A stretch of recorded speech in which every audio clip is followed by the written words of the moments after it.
Class থেকে যে common পড়েছে এটা আসলে আমি বুঝতে পারছি, আবার স্টুডেন্টরা কি বুঝতে পারছেন কিনা জানেন না। দীপ্ত স্যারও এটা বুঝতে পারছে যে আমরা ক্লাসে যা পড়িয়েছি বেসিক্যালি আমাদের যে ক্লাসের টপিকগুলো আছে সেই টপিকগুলোর মধ্যে থেকেই কিন্তু সাধারণত প্রশ্নগুলো কমন পড়েছে।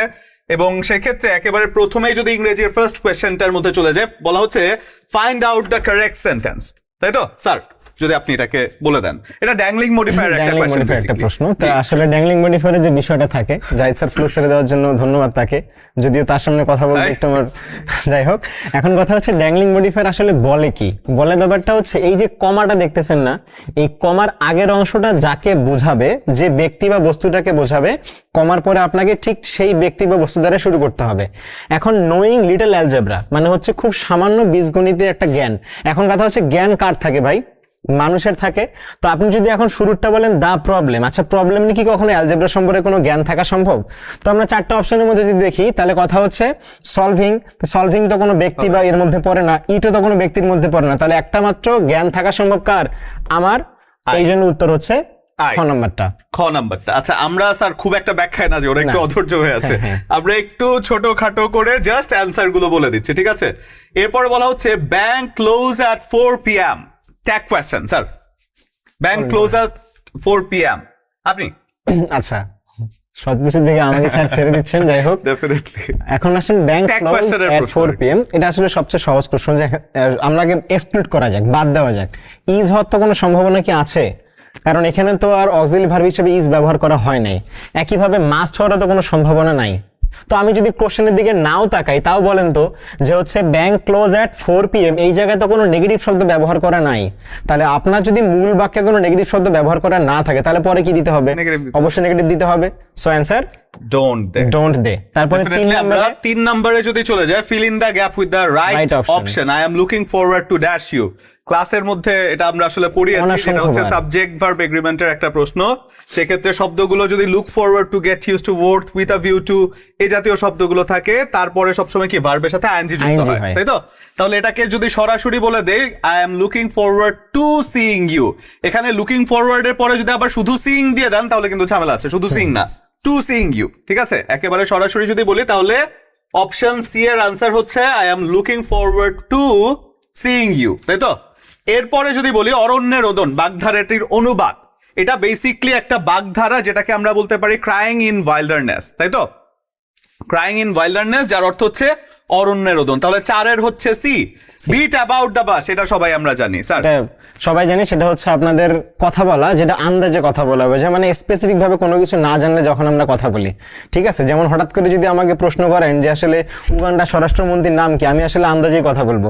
তো যাই হোক, এখানে টু বিট অ্যাবাউট দ্য বিশ মানে হচ্ছে কি, টু হাইড দ্য ট্রুথ হওয়ার কোনো সম্ভাবনা নেই, কারণ সত্য গোপন করা এখানে আসে না। To talk direct, speak directly, তো সরাসরি কথা বললে তো সেটা আন্দাজে কথা বলা হয় না। আবার আসেন টু ডিলে দ্য ম্যাটার, মানে কোনো জিনিসটা যদি গড়িমসি করেন আপনি, তাহলে সেটা উত্তর না। উত্তর টু টক ইররিলেভেন্ট মানে হচ্ছে কি প্রাসঙ্গিক, আর ইররিলেভেন্ট মানে অপ্রাসঙ্গিক, সেখান থেকে আসে ইররিলেভেন্টলি মানে অপ্রাসঙ্গিক ভাবে। আচ্ছা, এখানে একটা কনফিউশন হতে পারে, যেমন টু হাইড দ্য ট্রুথ, অনেকে চিন্তা করতে পারেন যে মানে মিথ্যা কথা বলা, মানে এটা ইররিলেভেন্টলি কথাটা আসলে হয় কি, যে যেটা আসলে বাস্তব কথা সেটাকে ঘুরিয়ে পেঁচিয়ে অন্য দিকে নিয়ে যাওয়া, সেটা ইররিলেভেন্টলি আসলে মাচ মোর কি বলে যে অ্যাপ্রোপ্রিয়েট। কারণ আপনি যদি বলেন টু হাইড দ্য ট্রুথ, সেক্ষেত্রে তো মিথ্যা কথা বলার চেষ্টা করা, এখানে মিথ্যা কথা বলার চেষ্টা করা হচ্ছে না। তো সেই জন্য আমরা যদি মোস্ট অ্যাপ্রোপ্রিয়েট বা মোর অ্যাপ্রোপ্রিয়েট অ্যান্সার নেই, তাহলে এটাকে আমরা বলতে পারি টু টক ইররিলেভেন্টলি। এরপরে বলা হচ্ছে the which one is the period, which period is known as the golden age of English literature? English literature থেকে ক্লাস যখন আমি করাই, আমি আমার স্টুডেন্টদেরকে বলেছিলাম যে আমি একটা ক্লাসের মধ্যে আলহামদুলিল্লাহ যতটুকু পড়াবো ততটুকুই পড়ে যাবেন, ইনশাল্লাহ এখান থেকে কমন পড়লে পড়বে, আলহামদুলিল্লাহ না পড়লে ফিসাবিলিল্লাহ বলেছিলাম। এবং আলহামদুলিল্লাহ স্যার একেবারে যেই কয়টা প্রশ্ন লিটারেচার থেকে কিন্তু একাধিক প্রশ্ন এসেছে এবং সবগুলো প্রশ্ন ক্লাস থেকে কমন পড়েছে। বলেন তো কে কে ক্লাস থেকে কমন পেয়েছেন? একেবারে সবগুলো লিটারেচারের প্রশ্ন কিন্তু আমাদের ক্লাস থেকে কমন ছিল। যেমন প্রথমে এগুলো টেকনিক যে করিয়েছে সেগুলো বলে দিচ্ছি। ফর এক্সাম্পল বলা হচ্ছে the golden period of English literature is হচ্ছে কি নাথিং বাট এলিজাবেথান এজ, তাই তো? কুইন এলিজাবেথের যে পিরিয়ডটি আছে, মনে রাখার টেকনিক যেটা বলেছিলাম সেটা হচ্ছে কি, যে এলিজাবেথ রানী, তিনি একজন রানী, তো রানীর কাছে গোল্ড থাকবে নাকি আমার মতো ফকিরের কাছে থাকবে? ডেফিনেটলি না। দীপ্ত স্যার বড় লোক আছে, আমি তো ফকির, তো সেক্ষেত্রে আমার কাছে জীবনেও গোল্ড থাকবে না। যেখানে বলা হচ্ছে the golden age of English literature, Elizabethan period, এবং যেই পিরিয়ডের মধ্যে উইলিয়াম শেক্সপিয়ারের মতো বিখ্যাত সাহিত্যিক কিন্তু ছিলেন, এডমান্ড স্পেন্সার, ক্রিস্টোফার মার্লো, এরা কিন্তু ছিলেন এই পিরিয়ডে। তাহলে golden age of English literature, Elizabethan period. এরপরে স্যার ওই পাশে যদি যাই, কিছু মানুষ আসলে দেখতে ধনী লাগে, তার মধ্যে জাহিদ স্যার একজন। He looks rich. ওই পাশে না এক লাইনে দিছে মনে হয়।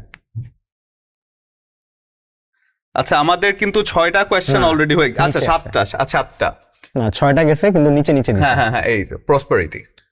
আচ্ছা এখানে স্পেলিংটা রং আছে হচ্ছে কোনটা? আমরা 4টা অপশন যদি এখানে বিবেচনা করি, দেখবেন which one is wrong spelling, মানে কোনটা আসলে ভুল আছে। তো আপনি হ্যাপিনেস ঠিক আছে, নেসেসারি ঠিক আছে, একটা এখানে মাত্র ই হবে আর কি, প্রসপারিটিতে ই হয়ে যাবে, যেখানে আমরা আর খুব একটা কথা বলার সুযোগ নেই, তাই তো? এরপরে যদি বলি who wrote the novel the God of Small Thing, এটাও ক্লাসে পড়িয়েছি, অরুন্ধতী রয়। অরুন্ধতী রয়, সেক্ষেত্রে এটাকে টেকনিক বলেছিলাম যে ওই যে ধুতি স্মল কাপড়, অরুন্ধতী না পড়ে বলেছিলাম ধুতি মনে করবেন, ধুতি একটা স্মল কাপড়, তাহলে Arundhati Roy the God of Small Thing লিখেছেন একেবারে ক্লাস থেকে। তবে একটা ছোট্ট কথা আছে, ধুতি কিন্তু আসলে শর্ট পোশাক না, না মানে পাতলা পোশাক সেই হিসেবে। ভাই কত ভাবে যে কত কিছু এদের মনে রাখাই, সেটা আসলে আমি নিজেও মাঝে মধ্যে এবারে আসেন সর্ট অফ লাইফ। এটা আমরা সবাই জানি, এটা আসলে একটা ফ্রেজ যাকে আমরা বলতে পারি হচ্ছে valuable thing, isn't it? The most valuable thing. Ayesha is a good girl, is a good girl. আচ্ছা বাক্যে আসলে গার্ল শব্দটা আয়েশা ইজ আ, এখানে এ অ্যাজ হবে না, হবে হচ্ছে আ গুড গার্ল। তো আপনাদের ক্লাসে মনে বারবার একটা কথা বলছি যে হচ্ছে ভাই যে জিনিসকে গণনা করা যাবে সেটা কমন নাউন, একদম সহজ কথা শেষ। ডেফিনেটলি এটা কমন নাউন, এটা আমরা জানি, এটাকে নিয়ে। আর এরপরে বলা হচ্ছে to err is human and forgiveness is divine, তাই না? যার অর্থ হচ্ছে মানুষ মাত্র ভুল করে এবং ক্ষমা পরম ধর্ম। কিন্তু আমরা মানুষ মাত্রই ভুল করে বলে ঠাস করে বলে ফেলি man is mortal, which is absolutely wrong. To err is human and forgiveness is divine, যে কথাটা বলেছেন আলেকজান্ডার পোপ। এবং তার সম্পর্কে গুরুত্বপূর্ণ তথ্য যদি বলি, তাকে বলা যায় মক হিরোইক পোয়েট, এবং তার বিখ্যাত বেশ কিছু গ্রন্থ আছে, যার মধ্যে দ্য রেপ অফ লক একটা অন্যতম গ্রন্থ, এবং তার যে টাইটেল সেটা হচ্ছে মক হিরোইক পোয়েট। এবং সেখান থেকে to err is human and forgiveness is divine definitely সেই বলেছে। এরপরে বলা হচ্ছে I am sick of him, তাই তো? এটা কি হবে বলেন? এটা 4টা অপশন যদি দেখি তাহলে একটা জিনিস আছে, 3টা অপশনে অসুস্থ আছে, দ্যাট মিন্স অসুস্থ আর হবে না। কারণ সিক মানে অসুস্থ, তো অসুস্থ দিয়ে অসুস্থ হবে না, মানে এটা হচ্ছে আমার কথা। তারপরে যদি বলেন তাকে আমার অসহ্য লাগে, এখন 3টা অপশনে অসুস্থ দেখবেন আছে। কিছু কিছু মানুষ আছে যাকে দেখলেই সে কিচ্ছু করে নাই, কিন্তু তারা দেখলে আপনার ভালো লাগবে না, এই টাইপের মানুষকে বলা হচ্ছে যে I am sick of him, তাই তো? জি। এরপরে যদি বলি আমরা উত্তর দেন না কেন, আচ্ছা ঠিক আছে আপনারা উত্তর দেখেন। এরপরে সিনট্যাক্স, এটা তো আমরা জানি সেন্টেন্স বিল্ডিং নিয়ে কাজ করে থাকে। সিনট্যাক্স হচ্ছে সেন্টেন্স বিল্ডিং নিয়ে কাজ করে থাকে। আমিন সেইড, ন্যারেশনের question, I shall go to school. Amin said I shall go to school, definitely এটা খুব সহজ। স্যার একটা ভুল অনেকে করে, সেটা হচ্ছে শ্যালের জায়গায় অনেকে শুড বসায় দেয়। তো আসলে যখন ন্যারেশন আপনি করবেন তখন শ্যাল থাকুক কিংবা উইল থাকুক, আপনি সবসময় সেটাকে উড নিয়ে আসবেন, শুড আনা যাবে না। তাহলে আমরা একটু যদি দেখি যে দুটা অংশকে যোগ করতে একটা দ্যাট দরকার হচ্ছে, 4টা অপশনে দ্যাট আছে। এখন এই যে আইটা তো হচ্ছে একটা কি ফার্স্ট পারসন, তো ফার্স্ট পারসন যে কাকে ধরবে, কাকে বোঝাবে, আমিনকে, তাহলে আমিনের জন্য একটা প্রোনাউন বসাইতে হবে হি।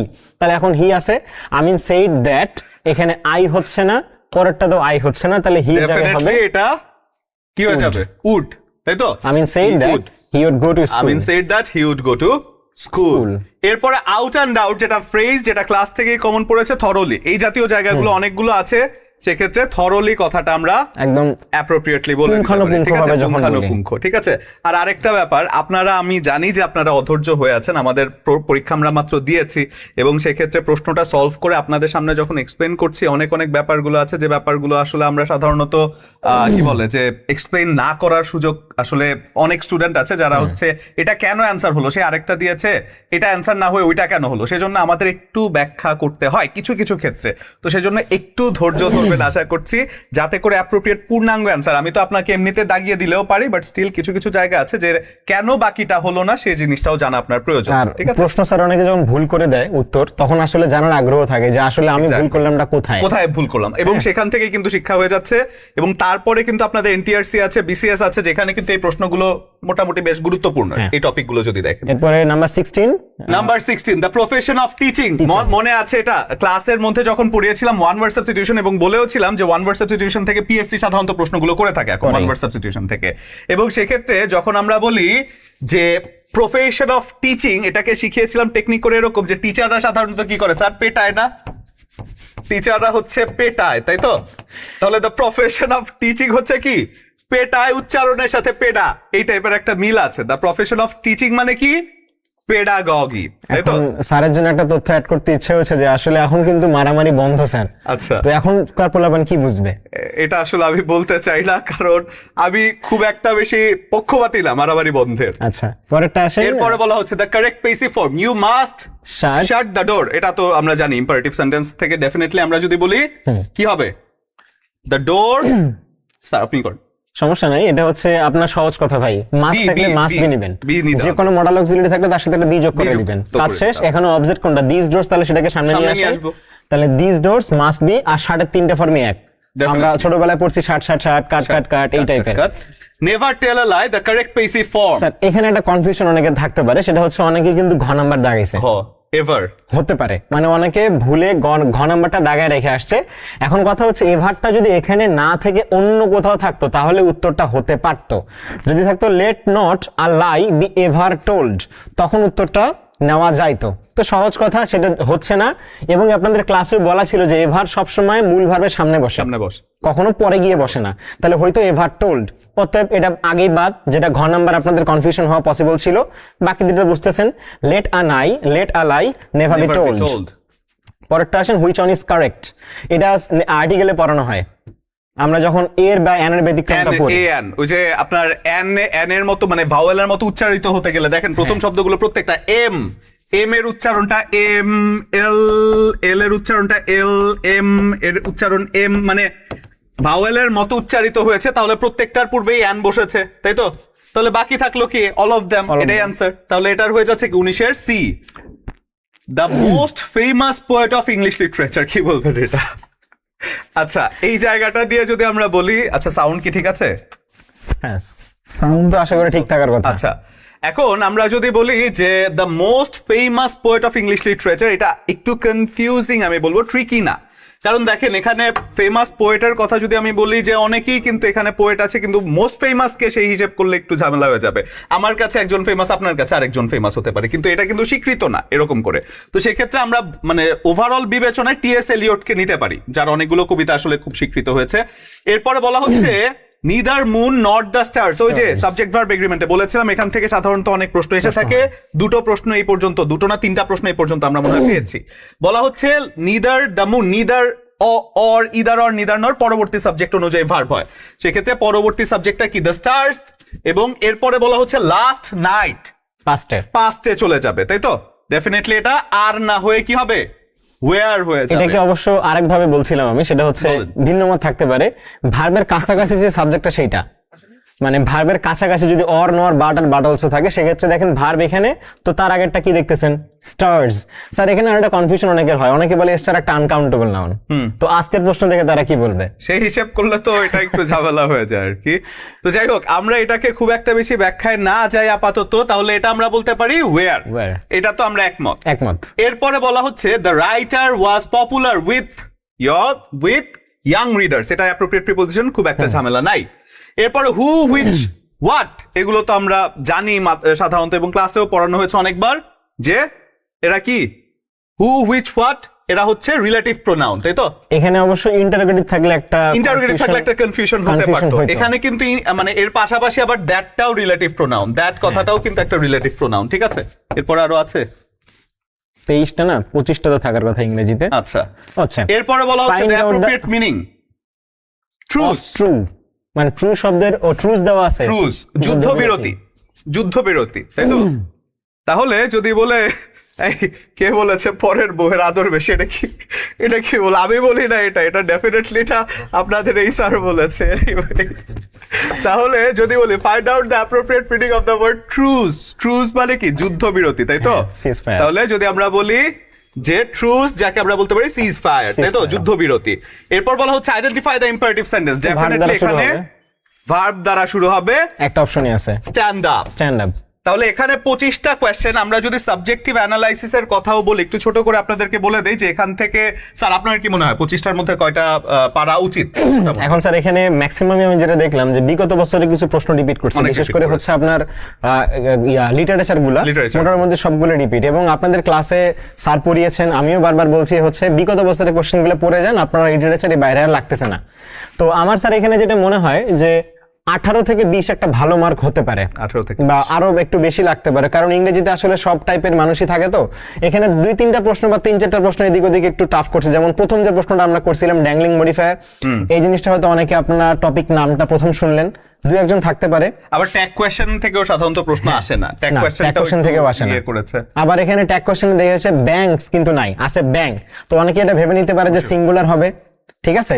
তো এরকম আমি 3-4টা প্রশ্নকে যদি এক্সক্লুড স্টারের করি, ব্যাপার, হ্যাঁ স্টারের একটা ব্যাপার আছে যে সাবজেক্ট ধরবো কোনটা, আগেরটা নাকি পরেরটা। ওই যে টেকনিক বললেন পরের বইয়ের আদর বেশি।